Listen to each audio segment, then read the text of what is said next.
Hello everyone, इस video में समझेंगे कि ये जो एक्सेलरेशन ड्यू टू ग्रेविटी है इसको कौन कौन से फैक्टर्स अफेक्ट करते हैं। जैसे अगर आपने ये देखा होगा कि जो ग्रेविटेशनल फोर्स किसी भी ऑब्जेक्ट पर लगता है तो उसके वजह से उसके ऊपर लगने वाला जो एक्सेलरेशन होता है that will be acceleration due to gravity. Means the acceleration produced by the gravitational force is known as acceleration due to gravity. तो ये एक्सेलरेशन ड्यू टू ग्रेविटी हमेशा कांस्टेंट वैल्यू होती है? जैसा आपने देखा था कि the value of acceleration due to gravity is 9.8 meter per second square. तो आखिर कौन कौन से फैक्टर्स हैं जिसके वजह से एक्सेलरेशन ड्यू टू ग्रेविटी की वैल्यू चेंज होती रहती है? तो इसमें टोटल 4 फैक्टर्स है, उसमें से हर एक फैक्टर को थोड़ा डिटेल्ड में पूरा कैलकुलेशन के साथ समझने की कोशिश करते हैं।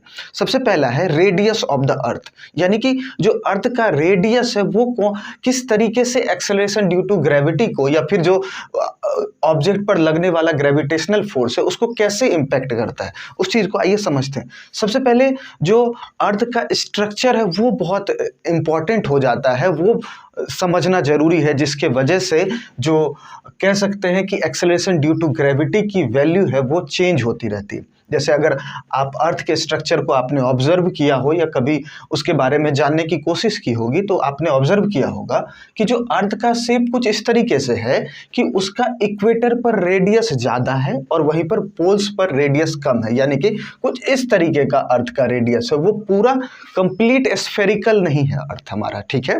तो अर्थ का शेप कुछ ऐसा है कि यहाँ पर जो रेडियस है यानी कि इक्वेटर पर चौड़ाई ज़्यादा है अर्थ की और वहीं पर पोलर रीजन पर चौड़ाई की बात करें तो वो कम है, यानी कि जो अर्थ का रेडियस है वो अनइवन है।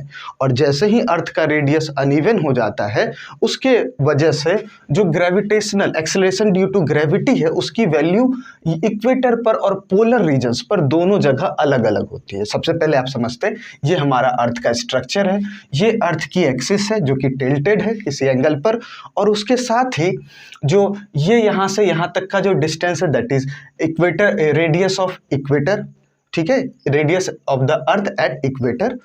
और यहीं पर ये वाला जो रीजन होता है जो एक्सिस के आसपास का रीजन है दैट इज पोल्स। तो पोल्स का जो रेडियस है वो कुछ हमने आरपी से डिनोट किया और इक्वेटर वाला आरई से डिनोट किया।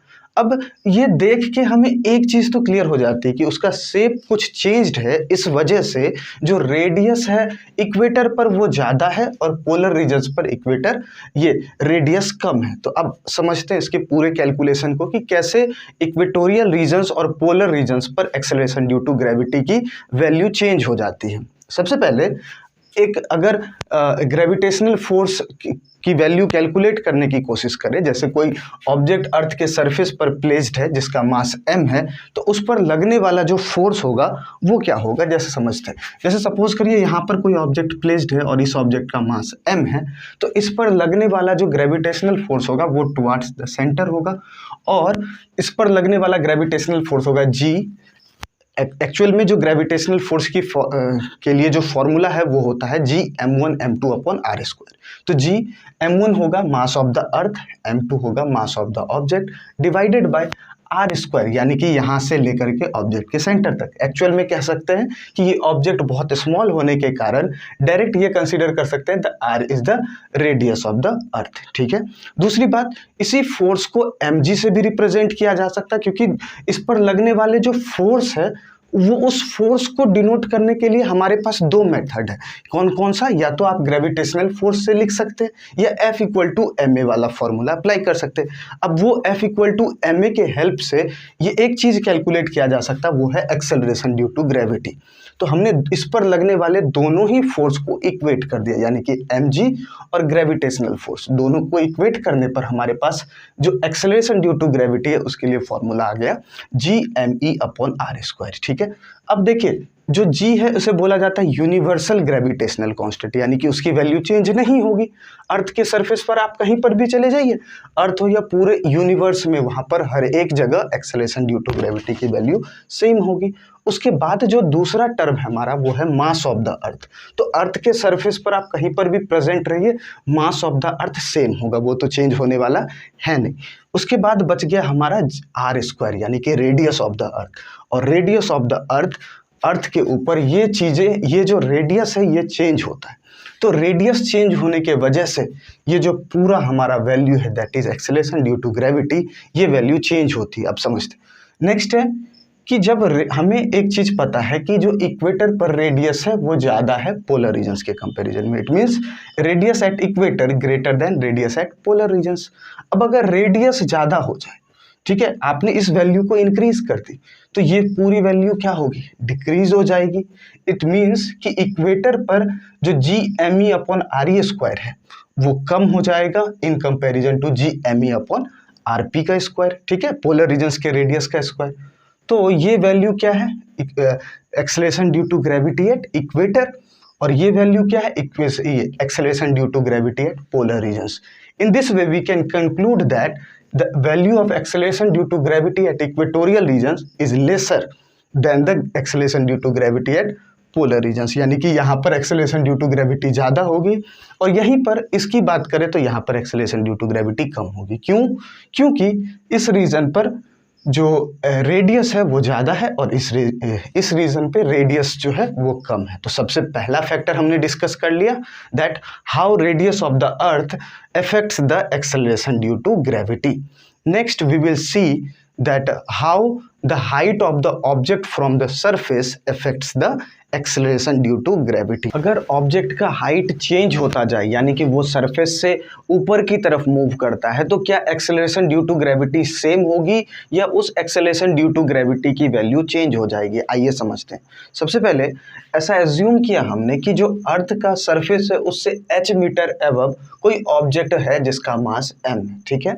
हमें एक्चुअल में कैलकुलेट क्या करना है, हमें कैलकुलेट करना है कि जो सरफेस पर एक्सेलरेशन ड्यू टू ग्रेविटी है और h हाइट के बाद जो एक्सेलरेशन ड्यू टू ग्रेविटी होगी क्या दोनों सेम होंगी या इंक्रीज और डिक्रीज, किस हिसाब से क्या रिलेशन हो सकता है उसे कैलकुलेट करने की कोशिश करते हैं, ठीक है। तो हमने क्या एज्यूम किया कि जो सरफेस पर एक्सेलरेशन ड्यू टू ग्रेविटी है वो है g, और चूंकि ऑब्जेक्ट h हाइट ऊपर चला गया तो h हाइट ऊपर जाने के बाद जो g की न्यू वैल्यू है या जो भी होगी वो हमने एज्यूम किया g डैश, ठीक है। क्या हमने बोला कि अर्थ के सरफेस पर जो एक्सेलरेशन ड्यू टू ग्रेविटी है that is g and the acceleration due to gravity at height h after h height the acceleration due to gravity g dash, ठीक है।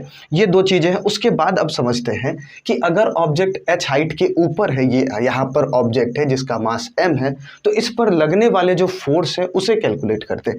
एक तो इसके ऊपर नीचे की तरफ जो फोर्स लगेगा that will be m into g dash acceleration due to gravity, new acceleration due to gravity, and यहाँ पर इस पर लगने वाला कौन सा फोर्स है तो वो है ग्रेविटेशनल फोर्स। तो ग्रेविटेशनल फोर्स होता है जी, कैपिटल जी, m1 यानी मास of the earth into m2 m divided by r square. तो यहाँ पर r का मतलब होता है complete distance, distance between the object and the distance between the two object. तो एक अर्थ है हमारा और दूसरा है कोई मास m, ठीक है।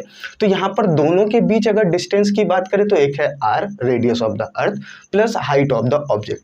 तो यहाँ से हमारे पास जो रिलेशन आया वो है F equal to M G dash equal to g mass of the earth into mass of the object divided by total distance which is r plus h का होल स्क्वायर। तो यहाँ से m और m cancel हो जाएगा। So here we what we get that g dash is equal to G M E upon r plus H square. यहाँ तक equation लिखने के बाद समझिए एक्चुअल में हमारा काम है कि ये जो न्यू g है मतलब नया वाला जो एक्सेलरेशन ड्यू टू ग्रेविटी है उसे ओल्ड वाले मतलब सरफेस वाले एक्सेलरेशन ड्यू टू ग्रेविटी के साथ हमें रिलेशन फाइंड करना है। तो सबसे पहले जो ओल्ड यानी कि सरफेस पर जो एक्सेलरेशन ड्यू टू ग्रेविटी होगा उसे कैलकुलेट करने की कोशिश करते।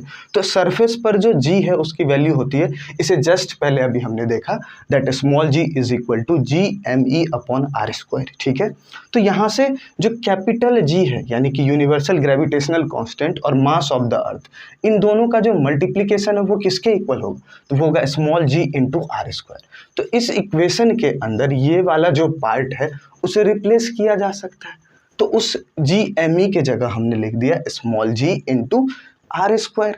तो ये वैल्यू जैसे सब्सटीट्यूट करते यहाँ पर हमारे पास जो इक्वेशन है वो है g dash means new acceleration due to gravity, or the acceleration due to gravity at height h is equal to g means acceleration due to gravity at the surface of the earth into radius of the earth का square divided by r plus h का whole square. क्योंकि यहाँ पर सभी observe कर सकते हैं that here r plus h का होल स्क्वायर है, it means that if we increase the value of h, अगर आप h को बढ़ाओगे तो ये r प्लस एच की वैल्यू इंक्रीज हो जाएगी। अब जैसे ही r प्लस एच की वैल्यू इंक्रीज होगी ये पूरा वैल्यू डिक्रीज हो जाएगी, जिसके वजह से जो g डैश है, the value of g dash means new acceleration due to gravity decreases as the height increases. तो यहाँ पर हमारे पास एक रिलेशन आया कि जैसे ही एक्सेलरेशन ये हाइट इंक्रीज होगी, acceleration due to gravity decrease हो जाएगी। और हमें इस रिलेशन को याद रखना है, साथ में जो कैलकुलेशन पर्पस में भी इसे यूज किया जाता है। क्या है?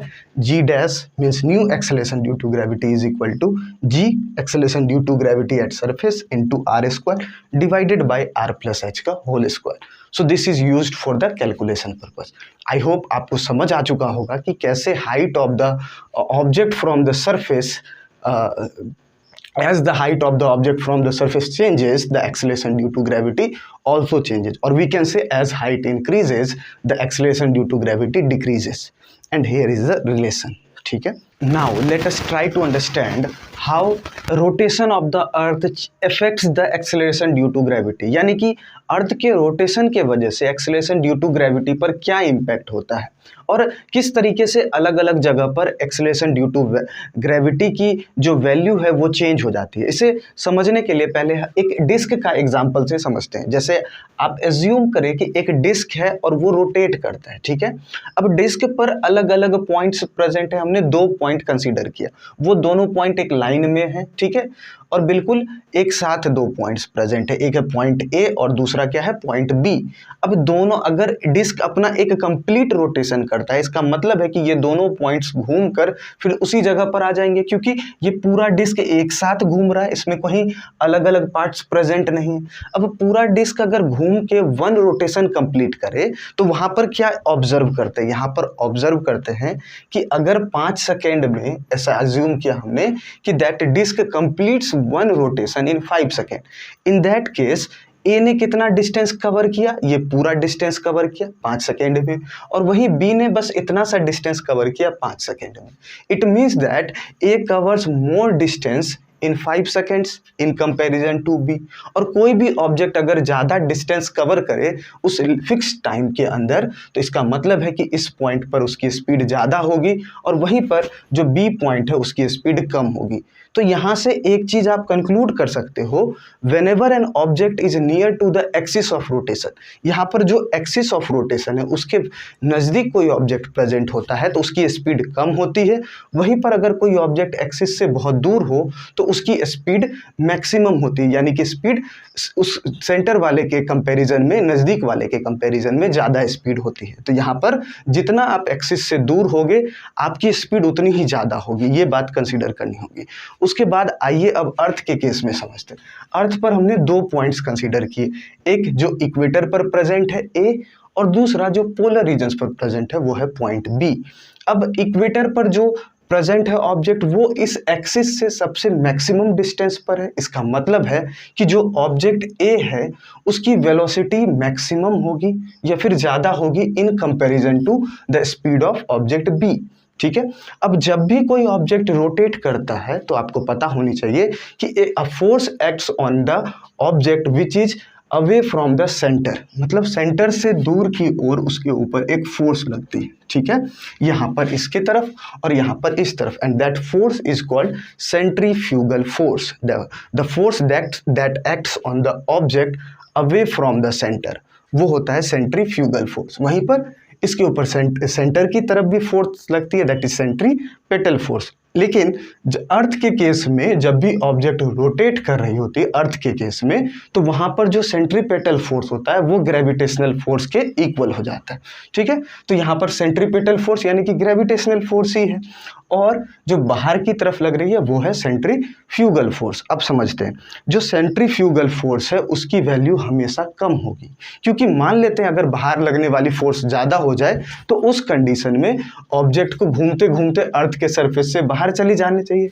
लेकिन ऐसा नहीं होता है। होता क्या है कि ऑब्जेक्ट अर्थ के सरफेस पर प्रेजेंट होता है। इसका मतलब जो सेंट्रीपेटल फोर्स है यानी कि जो ग्रेविटेशनल फोर्स है उसकी वैल्यू ज़्यादा होती है, ठीक है। और जब ग्रेविटेशनल फोर्स की वैल्यू ज़्यादा है, अब समझने की कोशिश करेंगे कि आखिर इस दोनों जगह पर जो रोटेशन के वजह से सेंट्रीफ्यूगल फोर्स में चेंज आने के वजह से क्या एक्सेलरेशन ड्यू टू ग्रेविटी में भी कोई चेंज आएगा? बिल्कुल, क्योंकि जो सेंटर के तरफ एक्सेलरेशन ड्यू टू ग्रेविटी है ये सेंट्रीफ्यूगल फोर्स के कारण, या फिर सेंट्रीफ्यूगल फोर्स अगर किसी ऑब्जेक्ट पर लगता है तो उस ऑब्जेक्ट में सेंट्रीफ्यूगल एक्सेलरेशन भी होगा। जहां पर फोर्स है वहां पर एक्सेलरेशन तो होना ही है, और जब सेंट्रीफ्यूगल एक्सेलरेशन होगा तो उस वजह से जो एक्सेलरेशन ड्यू टू ग्रेविटी है उसकी वैल्यू पर भी कुछ इम्पैक्ट पड़ता है। आइए देखते हैं।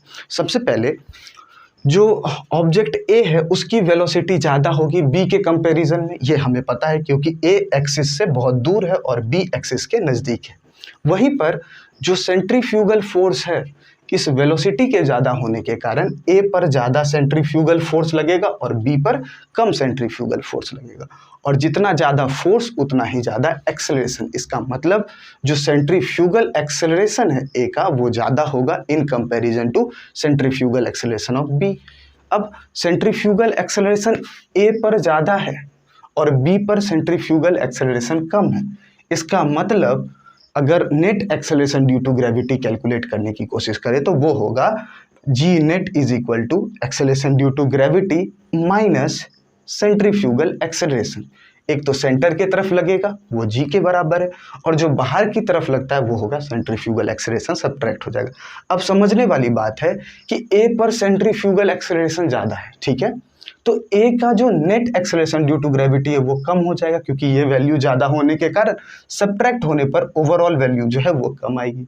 वहीं पर acceleration due to gravity at B अगर कैलकुलेट करें तो यहाँ पर ए के कंपैरिजन में सेंट्रीफ्यूगल एक्सेलरेशन कम है, इस वजह से जो net acceleration due to gravity है वो ज़्यादा हो जाएगी। यानी कि जो एक्सेलरेशन ड्यू टू ग्रेविटी है वो ए पर कम होना है और acceleration due to gravity poles पर यानी कि बी पर ज़्यादा होगा। तो यहाँ से कंक्लूड कर सकते हैं the acceleration due to gravity at equator is less than the acceleration due to gravity. In this way, we can conclude that the rotation of the earth adversely, or we can say it affects the acceleration due to gravity. और किस तरीके से affect करता है हमने इस पूरे ही condition को अच्छे तरीके से समझा, ठीक है। आई होप आपको ये वाला पार्ट बहुत अच्छे तरीके से समझ आ चुका होगा। Now let us try to understand how depth of an object inside the earth affects the acceleration due to gravity। यानी कि कोई भी ऑब्जेक्ट अगर अर्थ सरफेस के अंदर कुछ ही डेप्थ पर नीचे चले जाए तो उस कंडीशन में कि उसके एक्सेलरेशन ड्यू टू ग्रेविटी या उस पर लगने वाले फोर्स पर क्या इम्पैक्ट पड़ेगा, आइए उस चीज़ को समझते हैं। सबसे पहले हमने एज्यूम किया कि जो अर्थ है उसकी डेंसिटी है d kg per metre cube, ठीक है। जो डेंसिटी है उसका फॉर्मूला आप लोग शायद जानते होंगे, वो होता है मास अपॉन वॉल्यूम, ठीक है। मास का एसआई यूनिट होता है किलोग्राम और वॉल्यूम का एसआई यूनिट होता है मीटर क्यूब। तो हमने क्या एज्यूम किया, let us assume that the density of the whole earth is d kg per metre cube, ठीक है। डेंसिटी इसलिए इंपॉर्टेंट है क्योंकि जब कोई ऑब्जेक्ट अर्थ के सरफेस के नीचे जाएगा तो ऑब्जेक्ट के ऊपर अर्थ का वही पार्ट फोर्स लगाएगा जो उस ऑब्जेक्ट के नीचे प्रेजेंट है, ठीक है। हमें पता है कि अगर तो कोई भी ऑब्जेक्ट अगर सरफेस पर प्रेजेंट होता है तो ये पूरा अर्थ का मास उसके ऊपर फोर्स अप्लाई करता है, लेकिन जैसे ही ऑब्जेक्ट नीचे की तरफ चले जाए तो उसके बाद इस ऑब्जेक्ट के नीचे जो भी मास प्रेजेंट है वो इसके ऊपर फोर्स अप्लाई करने वाला है, ठीक है।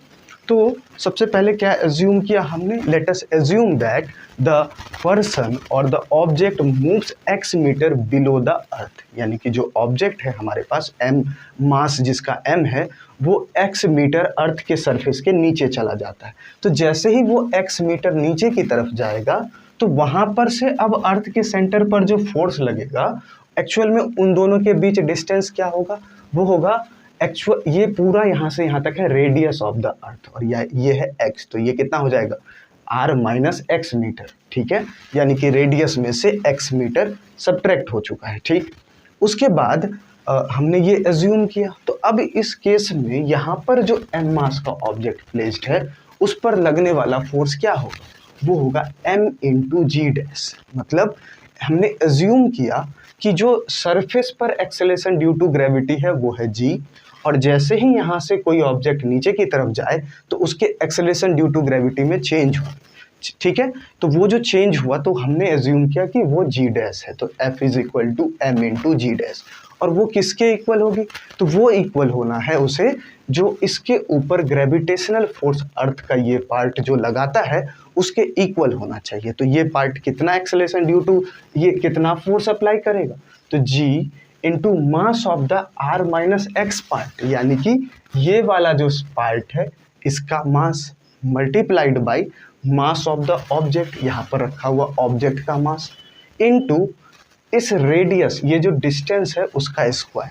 तो g mass of the r minus x sphere और the part of the earth into mass of the object divided by r minus x का होल स्क्वायर। यहाँ पर m और m कैंसिल हो जाएगा तो g डैश की वैल्यू है g into M into are minus X divided by R minus x का होल स्क्वायर। अब नेक्स्ट पार्ट है हमें कि ये जो स्फीयर है, ये जो अर्थ का पार्ट है उसका मास कैसे कैलकुलेट करें।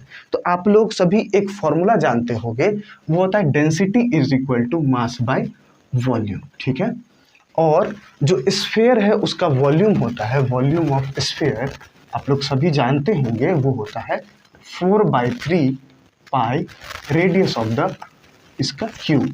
तो वॉल्यूम ऑफ द स्फीयर होगा 4/3 पाई आर क्यूब। ठीक है, तो इस स्फीयर का अगर इस स्फीयर की बात करें तो इसका वॉल्यूम कितना होगा? तो इसका एक्चुअल में इसका वॉल्यूम होगा 4/3 pi into are minus x का होल क्यूब। तो वॉल्यूम हमें पता है, डेंसिटी तो डी है पूरे अर्थ का, तो यहाँ से मास कैलकुलेट किया जा सकता है। मास क्या हो सकता है? Volume multiplied by density. और इसी फॉर्मूले के हेल्प से यहाँ पर इस जो ये वाला जो मास है वो मास कैलकुलेट करेंगे। तो यहाँ पर m of r minus X के जगह रखा जा सकता है g into 4/3 pi into are minus x का होल क्यूब। ये हो गया वॉल्यूम, यहाँ से यहाँ तक होगा volume of this part multiplied by क्या होना चाहिए? डेंसिटी, यानी कि जो g डैश है उसमें ये जो मास कैलकुलेट करते हैं वो होता है वॉल्यूम मल्टीप्लाइड बाई डेंसिटी, यहाँ से divided by R minus x का होल स्क्वायर। ये आर माइनस एक्स का होल स्क्वायर और ये पावर 3 है तो कैंसिल होगा, यहाँ पर एक आर माइनस एक्स बच गया। तो यहाँ से हमारे पास जो इक्वेशन आया वो है g dash is equal to g into 4/3 pi into are minus x into D. ये हमारे पास एक इक्वेशन आया। उसके बाद एक्चुअल में ये सभी चीज़ें कर क्यों रहे हैं? ताकि जो यहाँ पर एक्सेलरेशन ड्यू टू ग्रेविटी है जो जी से डिनोट किया, और यहाँ पर जो एक्सेलरेशन ड्यू टू ग्रेविटी है जी डैश, इन दोनों के बीच रिलेशन ऑब्टेन किया जा सके। ठीक है, याद रखिएगा, to obtain the relation between the acceleration due to gravity at the surface and the acceleration due to gravity below x metre inside the surface, that is g dash, इनके बीच relation.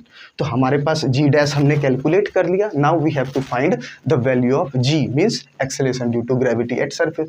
तो नॉर्मल फॉर्मूला तो सभी जानते हैं, लेकिन actual में कैसे रिलेशन फाइंड करेंगे वो समझते हैं। देखिए, सबसे पहले जो जी है वो फॉर्मूला जानते हैं, g M E upon are square, यानी कि g into mass of the earth into radius of the earth का स्क्वायर। अब मास ऑफ द अर्थ अगर डेंसिटी के अकॉर्डिंग कैलकुलेट करें तो वो क्या होगा? वो होगा वॉल्यूम मल्टीप्लाइड बाई डेंसिटी। तो डेंसिटी हमें पता है डी, और वॉल्यूम क्या होगा इस पूरे स्फीयर का? 4/3 into pi into radius of the earth का cube into d divided by r square. यहाँ से आर स्क्वायर और आर क्यूब कैंसिल होगा, यहाँ पर सिर्फ आर बच जाएगा। तो यहाँ से हमारे पास जो जी है उसकी वैल्यू आ गई capital G into 4/3 pi R into D. ये हमारे पास दो इक्वेशन। अब इन दोनों के बीच रिलेशन फाइंड करना है, तो ऐसा कर सकते हैं कि इस वन इक्वेशन में 2 से डिवाइड किया जा सकता है। ठीक है, अगर ऐसा करते हैं, डिवाइड करते हैं, तो हमारे पास क्या वैल्यूज होंगी? Dividing, now let us try to calculate some values. Dividing 1/2। अब इक्वेशन 1 को 2 से डिवाइड कर दिया जाए तो जी डैश यहाँ पर है, यहाँ पर जी है। What we will get? G dash upon g is equal to, ये है जी और ये भी जी कैंसिल हो चुका है, 4/3 पाई, 4/3 पाई कैंसिल हो चुका है, यानी कि ये इससे कैंसिल हो जाएगा जब डिवाइड करेंगे, तो ये पूरा कैंसिल हो जाएगा, ये स्मॉल डी, ये भी स्मॉल डी कैंसिल हो जाएगा। तो what we will get r minus X upon r minus X upon r, ठीक है। और इसे फर्दर कैलकुलेट करें तो क्या होगा, on further calculating g dash is equal to g into ये r इससे भी डिवाइड होगा तो r upon r 1 minus X by r। So this is an important formula for calculating the acceleration due to gravity below the surface of the earth। अर्थ के surface के below अगर जाया जाए तो वहां पर जो g डैश है, उस g डैश की जो वैल्यू होगी वो होगी g dash is equal to g into 1 minus X upon r, जहां पर x जो है वो है depth below the surface of the earth, r is the radius of the earth and g is the acceleration due to gravity at the surface of the earth. It means कि अगर depth increase होता जाए, x increase होता जाए, ठीक है। अब क्या देखते समझते हैं, अगर x इंक्रीज होता जाए तो उस केस में ये जो वैल्यू है ये इंक्रीज होगी, तो टोटल 1 माइनस ये जो वैल्यू है वो डिक्रीज हो जाएगी, जिसके कारण g डैश की वैल्यू भी डिक्रीज हो जाएगी। It means that if the depth of an object increases the value of acceleration due to gravity decreases, ठीक है। अब एक और चीज समझते, अगर x जो है यानी कि ऑब्जेक्ट जाए और अर्थ के सेंटर पर पहुंच जाए, ठीक है। अगर ऑब्जेक्ट अर्थ के सेंटर पर पहुंच जाता है तो उस केस में ये जो x है वो कितनी होगी, r के इक्वल हो जाएगी। अब जब ये r के इक्वल है तो r अपॉन r क्या होगा 1, और 1 माइनस 1 0 हो जाता है। It means that the acceleration due to gravity at the centre is equal to 0। तो ये चीज इसी इक्वेशन से प्रूफ किया जा सकता है कि जैसे ही ये सेंटर पर चला गया तो वहां पर ये x r के इक्वल हो जाएगी और दोनों कैंसिल होकर 1 और 1 माइनस 1 0 हो जाता है। So these are the 4 factors that affect the acceleration due to gravity. कौन कौन से 4 फैक्टर है, एक बार रिकॉल कर लेते हैं सभी। सबसे पहला फैक्टर क्या था, सबसे पहला फैक्टर था रेडियस ऑफ द अर्थ, कि रेडियस, अर्थ का रेडियस कैसे एक्सेलरेशन ड्यू टू ग्रेविटी को अफेक्ट करता है, ठीक है। उसके बाद जो हमारा दूसरा फैक्टर था वो था height above the surface of the earth, यानी कि अगर हाइट आपका इंक्रीज होता जाए तो एक्सेलरेशन ड्यू टू ग्रेविटी की वैल्यू भी चेंज हो जाती है। उसके बाद तीसरा फैक्टर क्या था, वो था rotation of the earth, means अगर अर्थ रोटेट करे तो इक्वेटर पर और जो पोलर रीजन है वहां पर एक्सेलरेशन ड्यू टू ग्रेविटी अलग हो जाती, ठीक है। उसके बाद जो लास्ट फैक्टर था हमारा वो था depth below the surface of the earth, यानी कि अर्थ के सरफेस के नीचे अगर मूव किया जाए तो वहां पर एक्सेलरेशन ड्यू टू ग्रेविटी की ये रिलेशन होती है। आई होप आपको ये चारों फैक्टर्स बहुत ही अच्छे तरीके से समझ आ चुका होगा। यहाँ तक वीडियो देखने के लिए बहुत बहुत धन्यवाद।